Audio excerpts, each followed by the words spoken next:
सबसे पहले हम आपको मुर्शिदाबाद से आई तस्वीरों को दिखाना चाहते हैं जो अंग्रेजी के उस सिद्धांत को परिभाषित करती हैं जिसे फ्लैश पॉइंट थ्योरी कहा जाता है।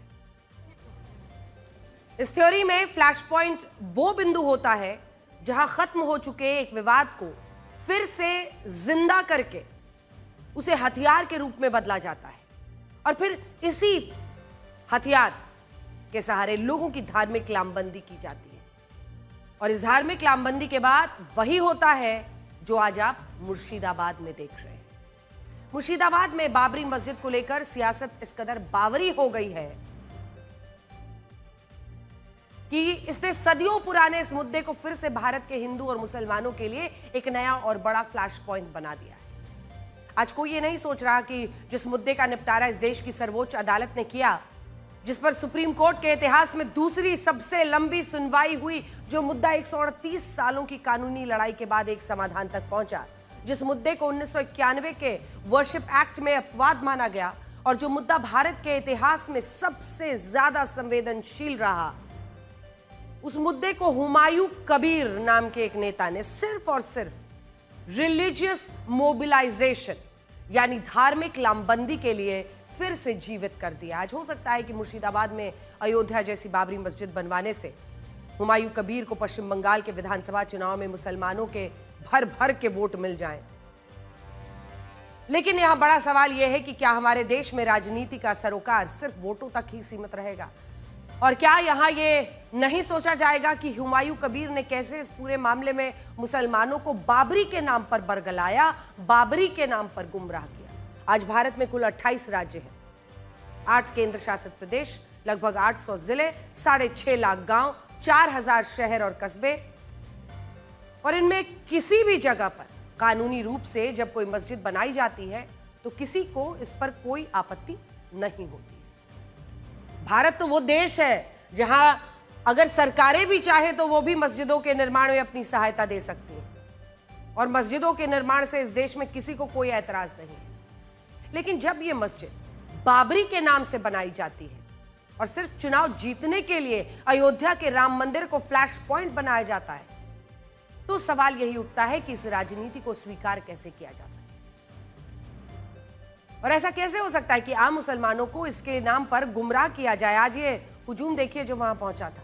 आज जब मुर्शिदाबाद में बाबरी मस्जिद का निर्माण शुरू हो गया है, हुमायूं कबीर जो नेता है इस बाबरी मस्जिद के सहारे अपने पॉलिटिकल स्टार्टअप को कामयाब बनाने की कोशिश कर रहा है क्योंकि अपनी नई पार्टी उसने बनाई है, तब हम पूरे देश को बाबर के बारे में वो बातें बताएंगे जिसके बाद आप खुद ये सवाल पूछेंगे कि क्या इस देश में वाकई में बाबर के नाम पर कोई बाबरी मस्जिद होनी और चाहिए और क्या हमारे देश के आम मुसलमानों को हुमायूं कबीर का इसमें साथ देना भी चाहिए।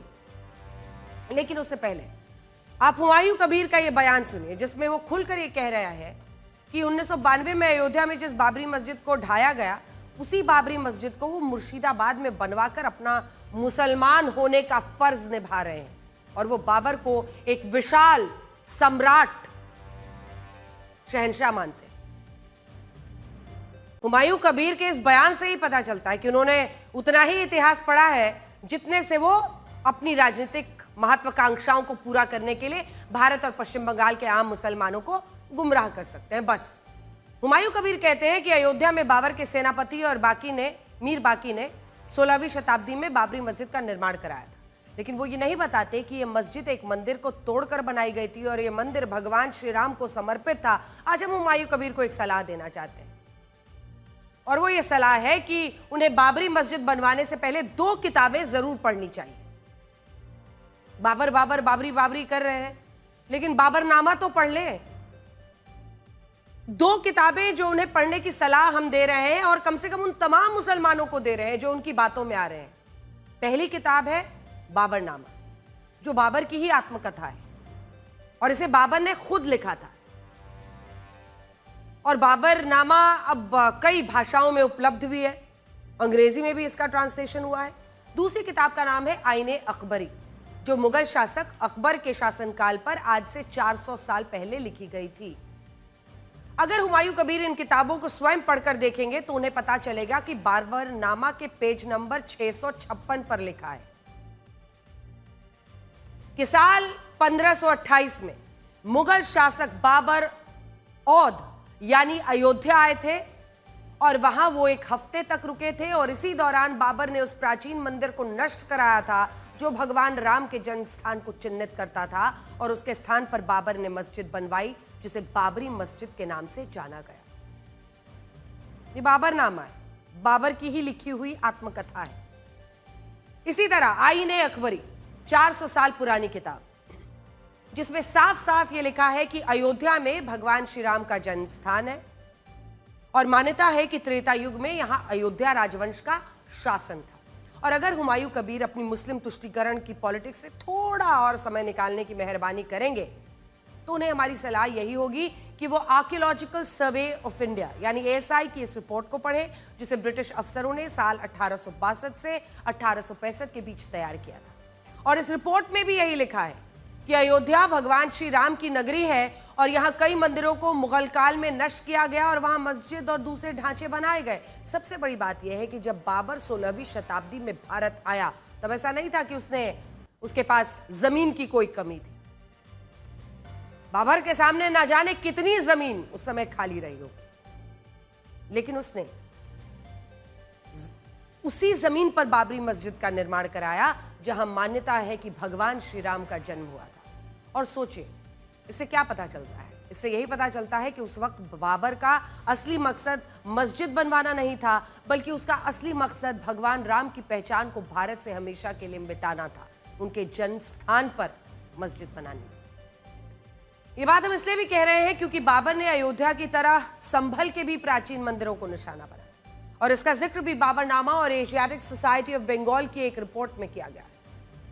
हम फिर से कोट कर रहे हैं, इसमें लिखा है कि मीर हिंदू बेग बाबर का सुप्रीम कमांडर था और बाबर के ही आदेश पर उसने संभल में हिंदू मंदिरों को तोड़कर उस पर शाही जामा मस्जिद का निर्माण कराया था। और यही बातें आईने अकबरी नाम की पुस्तक में भी लिखी हैं। और इन बातों से यही समझ आता है कि बाबर के पास जमीन की कोई कमी तो थी नहीं, लेकिन उसने जानबूझकर प्राचीन मंदिरों को तोड़कर उन पर मस्जिदें बनवाई ताकि भारत से सनातन धर्म, उसकी संस्कृति को हटाया जा सके, मिटाया जा सके, तोड़ा जा सके। और ये बात पाकिस्तान के कट्टरपंथी मुसलमान भी अच्छी तरह से समझते हैं। और इसीलिए आज हम ये पूछना चाहते हैं, भारत में क्यों 43 साल और इसके 4 साल बाद यानी 1530 में तो उसकी मृत्यु ही हो गई। 4 साल, और इन 4 सालों में अपनी मौत से पहले बाबर ने उत्तर प्रदेश, राजस्थान, मध्य प्रदेश के मंदिरों को निशाना बनाया और इन जगहों पर प्राचीन मंदिरों को लूटने के बाद वहां मंदिरों के ही अवशेषों से, सोचिए, मंदिरों के ही अवशेषों से मस्जिदों का निर्माण करा दिया। वो आज भी जस के तस पड़े हैं। जो भी वहां पर जाता है उन मस्जिदों में वो साफ देख सकता है कि वहां पर जो हिंदू आर्किटेक्चर है, जो मंदिर के अवशेष हैं, वो जस के तस मस्जिद में दिखाई देते हैं। जैसे आज अगर संभल की शाही जामा मस्जिद में हिंदुओं के धार्मिक प्रतीक चिन्ह नजर आते हैं, उसका कारण यही है कि हिंदू पक्ष दावा करता है कि यह मस्जिद तोड़े गए मंदिरों के मलबे से तैयार की गई थी। बाबर की सबसे क्रूर बात यह थी कि वो खुद को गाजी कहता था। मतलब क्या है गाजी का? एक ऐसा व्यक्ति जो धर्म के लिए लड़ता है। और इस्लाम धर्म कभी भी ऐसी मस्जिद को पाक मान ही नहीं सकता है जो किसी दूसरे धर्म के धर्म स्थान के अवशेषों पर बना हो या अवशेषों से बना हो। तो गाजी कहता था खुद को एक ऐसा व्यक्ति जो धर्म के लिए लड़ता है। यानी बाबर ने 1526 से 1530 के बीच भारत में जो कुछ किया उस सब के पीछे धर्म एक बड़ा मकसद था। और इसीलिए आज आप खुद सोचिए, जो बाबर भारत में इस्लाम धर्म के लिए, सनातन धर्म के खिलाफ गाजी बना हुआ था, वो बाबर आज हमारे धर्मनिरपेक्ष भारत के लिए किसी भी रूप में नायक कैसे हो सकता है? इसके अलावा बाबर की कुल 9 पत्नियां थी, जिनमें उसकी पहली पत्नी का नाम आयशा सुल्तान बेगम था। बांग्लादेश में 2 पार्टियों के बीच मुकाबला है, तो समझ लीजिए, क्योंकि कल वोटिंग होने वाली है। हम आपको जल्दी से क्रैश कोर्स दे देते हैं, समझाते हैं कि कल क्या होने वाला है। बांग्लादेश में 2 पार्टियों के बीच मुकाबला है। इनमें एक है जमाते इस्लामी और दूसरी पार्टी है जिसका नाम है बांग्लादेश नेशनलिस्ट पार्टी यानी BNP। तो जमाते इस्लामी, BNP, इनमें जमाते इस्लामी वही पार्टी है जिसने 1971 के लिबरेशन वॉर में पाकिस्तान की सेना का साथ दिया था।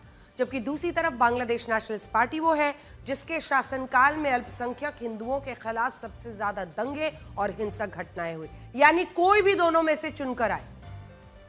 एक तरफ है जमाते इस्लामी जिसने लिबरेशन वॉर में पाकिस्तान सेना के साथ दिया था, और एक तरफ है बीएनपी जिसके दौरान जिसके कब्जे में बांग्लादेश के रहते हुए हिंदुओं पर सबसे ज्यादा नाइंसाफियां। बांग्लादेश की संसद में कुल 350 सीटें, जिनमें से 300 सीटों के लिए चुनाव होता है और बहुमत के लिए 151 सीटें जीतनी जरूरी होती है। अभी पूर्व प्रधानमंत्री खालिदा जिया के बेटे तारिक रहमान की बांग्लादेश नेशनलिस्ट पार्टी 300 से 291 सीटों पर चुनाव लड़ रही है, जबकि जमाते इस्लाम 300 से 223 सीटों पर चुनाव लड़ रही है और बाकी सीटों पर उसके सहयोगी दल चुनाव लड़ रहे हैं।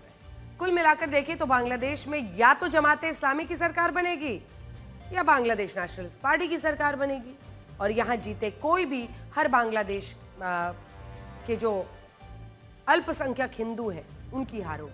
हम आपको जमाते इस्लामी का एक बायोडेटा दिखाते हैं जिससे आप ये समझ पाएंगे कि अगर जमाते इस्लामी बांग्लादेश की सत्ता में आती है तो बांग्लादेश का क्या होगा और अल्पसंख्यक हिंदुओं के लिए बांग्लादेश नर्क जैसा कैसे बन जाएगा।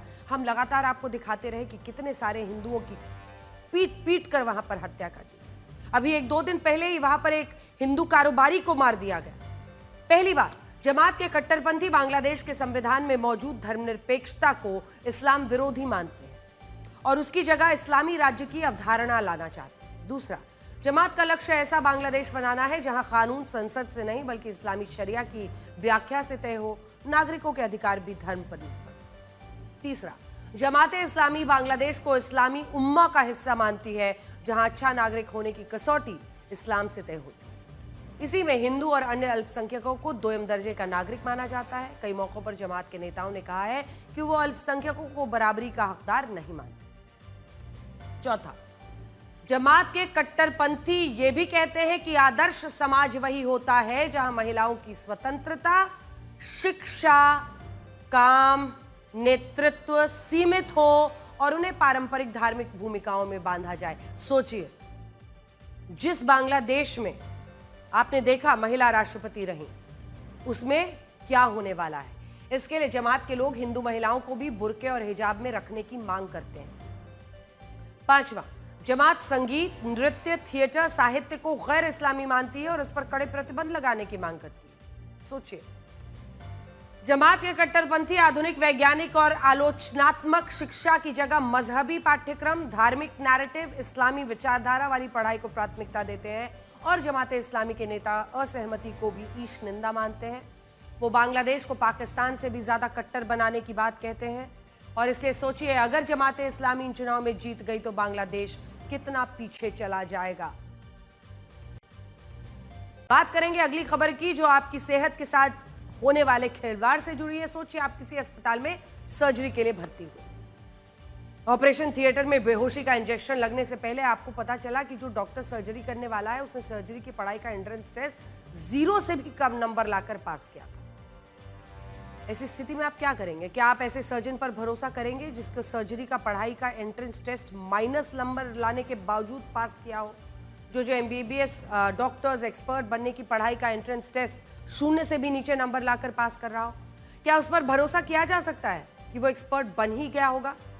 नीट पीजी के नए नियमों के हिसाब से काउंसलिंग के बाद देश के टॉप मेडिकल कॉलेजेस में ऐसे कैंडिडेट्स की भर्तियां शुरू हो गई हैं जिनके अंक एंट्रेंस टेस्ट में 0 या 0 से भी नीचे हैं। अब आप सोचिए, क्या आप ऐसे स्पेशलिस्ट डॉक्टर से इलाज करवाएंगे जो शायद स्पेशलिस्ट बनने के योग्य नहीं था, लेकिन सरकारी नियमों के रहमत पर बन गया? आज हम आपको ये बताना चाहते हैं कि स्वास्थ्य सेवाओं को बेहतर बनाने के युग में केंद्रीय स्वास्थ्य मंत्रालय कैसी गंभीर गलतियां कर रहा है। मेडिकल की पढ़ाई के लिए मुख्य रूप से नीट यानी national eligibility cum entrance test को पास करने के बाद मौका दिया जाता है। ठीक है, पहला एंट्रेंस टेस्ट होता है नीट यूजी यानी अंडर ग्रेजुएट के लिए। इसे आप जो पास करने वाला व्यक्ति है वो एमबीबीएस की पढ़ाई करता है और एमबीबीएस डॉक्टर अस्पतालों या क्लिनिक में general physician, medical officer, junior medical officer और ड्यूटी डॉक्टर के तौर पर काम करते हैं। एमबीबीएस करने वाला व्यक्ति डॉक्टर तो होता है लेकिन उनके पास कोई विशेषता यानी एक्सपर्टीज नहीं होती। मतलब ये डॉक्टर्स कानूनी रूप से छोटी मोटी सर्जरी, बीमारी, चोटों का इलाज तो कर सकते हैं। मेडिकल क्षेत्र में स्पेशलिस्ट बनने के लिए नीट पीजी एंट्रेंस टेस्ट करना होता है और एमडी यानी मास्टर ऑफ मेडिसिन या एमएस यानी मास्टर ऑफ सर्जरी की पढ़ाई करनी है। एमडी और एमएस की पढ़ाई करने के बाद एमबीबीएस डॉक्टर स्पेशलिस्ट डॉक्टर बन जाते हैं, यानी वो किसी खास डिपार्टमेंट के सर्जन या स्पेशलिस्ट डॉक्टर बनते हैं। आपने देखा होगा कि डॉक्टर्स अपनी नेम प्लेट पर अपनी विशेषताएं लिखते हैं, जैसे एमडी पीडियाट्रिक्स जिन्हें आप चाइल्ड स्पेशलिस्ट कहते हैं, एमडी डर्मेटोलॉजी जिन्हें आप स्किन स्पेशलिस्ट कहते हैं, या एमएस ऑर्थोपेडिक्स जिन्हें आप हड्डी या जोड़ों से जुड़ी सर्जरी का स्पेशलिस्ट डॉक्टर कहा जाता है। या हम आपको ये बताना चाहते हैं कि एमबीबीएस करने वाला डॉक्टर रोगों का इलाज कर सकता है, लेकिन वो बड़ी सर्जरियां या गंभीर रोगों का इलाज नहीं कर सकता। उसके लिए उसको एमडी और एमएस की पढ़ाई करनी पड़ती है। हमारे देश में 1,26,000 बच्चे एमबीबीएस की पढ़ाई करते हैं और उनमें से करीब 70% विद्यार्थी ही एमडी एमएस कर पाते हैं। देश में नीट पीजी की 70,645 सीटें ही हैं, जिनमें करीब 30% सीटें पिछले कुछ वर्षों से में लगभग खाली रह जाती हैं। अब हुआ क्या? सच यह है कि स्पेशलिस्ट डॉक्टर बनना आसान तो है नहीं, लेकिन केंद्रीय स्वास्थ्य मंत्रालय मेडिकल कॉलेजेस के दबाव में उनकी कमाऊ सीटें, जिन्हें मैनेजमेंट सीट यानी पेड सीट कहा जाता है, उन्हें भरने के लिए नया नियम लेकर आ गई। इस नए नियम में नीट पीजी के एंट्रेंस टेस्ट को मजाक बना दिया गया है। केंद्रीय स्वास्थ्य मंत्रालय ने एक ऐसी व्यवस्था बना दी है जिसमें ऐसे डॉक्टर्स जो शायद स्पेशलिस्ट बनने के लायक नहीं थे या जिनमें नीट पीजी की परीक्षा को पास करने तक का ज्ञान नहीं था, उन्हें स्पेशलिस्ट डॉक्टर का तमगा मिल जाएगा। नीट पीजी का एंट्रेंस टेस्ट केवल एमबीबीएस डॉक्टर्स ही दे सकते हैं, यानी सारे कैंडिडेट्स डॉक्टर्स ही होते हैं लेकिन वो स्पेशलिस्ट नहीं होते। नए नियमों के मुताबिक नीट पीजी की परीक्षा देने वाले एमबीबीएस डॉक्टर्स के पास होने की कट ऑफ मात्र 7 परसेंटाइल है। और केवल यही नहीं, जाति वर्गों के हिसाब से 0 या 0 के नीचे अंक पाने वालों को भी स्पेशलिस्ट डॉक्टर की पढ़ाई करने योग्य मान लिया गया है। जैसे सामान्य वर्ग और आर्थिक रूप से कमजोर वर्ग के कैंडिडेट्स को 7 परसेंटाइल यानी 800 में से 103 अंक लाने हैं। एमबीबीएस करने वाले दिव्यांग कैंडिडेट्स को 5 परसेंटाइल यानी 800 में से 90 अंक लाने हैं। और एससी, एसटी, ओबीसी वर्ग के कैंडिडेट्स अगर एंट्रेंस टेस्ट में 0 भी ले आए यानी -40 अंक भी ले आए तो भी उन्हें स्पेशलिस्ट डॉक्टर बनने की मंजूरी मिल जाएगी। क्या आप समझ पा रहे हैं? केंद्रीय स्वास्थ्य मंत्रालय देश की स्वास्थ्य सेवाओं और आपकी सेहत को लेकर कैसा खिलवाड़ कर रहा है। एक ऐसा एमबीबीएस डॉक्टर जो स्पेशलिस्ट बनने की पढ़ाई की प्रवेश परीक्षा, मतलब एमबीबीएस में उसने क्या पढ़ाई की, इस पर तो हम कुछ कहना ही नहीं चाहते, क्योंकि जैसे ही स्पेशलिस्ट के लिए पढ़ाई का एंट्रेंस एग्जाम देना पड़ रहा है, उसको कैसे मार्क्स आ रहे हैं आप समझ रहे हैं। 800 में से पढ़ाई की प्रवेश परीक्षा पास नहीं कर पा रहा है, उसे सरकार आपकी सर्जरी का लाइसेंस दे रही है। कड़वा सच यह है कि ऑपरेशन थिएटर में बड़ी सर्जरी के दौरान मौत होने पर अक्सर डॉक्टर्स को जिम्मेदार नहीं ठहराया जाता, क्योंकि मौत का रिस्क होने का कंसेंट फॉर्म पहले आपसे भाई कंसेंट फॉर्म पर साइन किए भरवा लिया जाता है। जब कोई मरीज ऑपरेशन थिएटर में होता है तो वो अपनी जिंदगी सर्जरी करने वाले डॉक्टर्स के हवाले कर देता है। क्या ऐसे स्पेशलिस्ट सर्जन पर भरोसा किया जा सकता है जिसके पास एमएस का एंट्रेंस टेस्ट पास करने तक का ज्ञान नहीं था एमबीबीएस करने के बावजूद? क्या ऐसे सर्जन पर भरोसा किया जा सकता है जो सर्जन इसलिए बन पाया क्योंकि मेडिकल कॉलेज में पीजी की सीटें खाली रह जाती थी और इससे मेडिकल कॉलेजेस को लाखों रुपए का नुकसान होता था?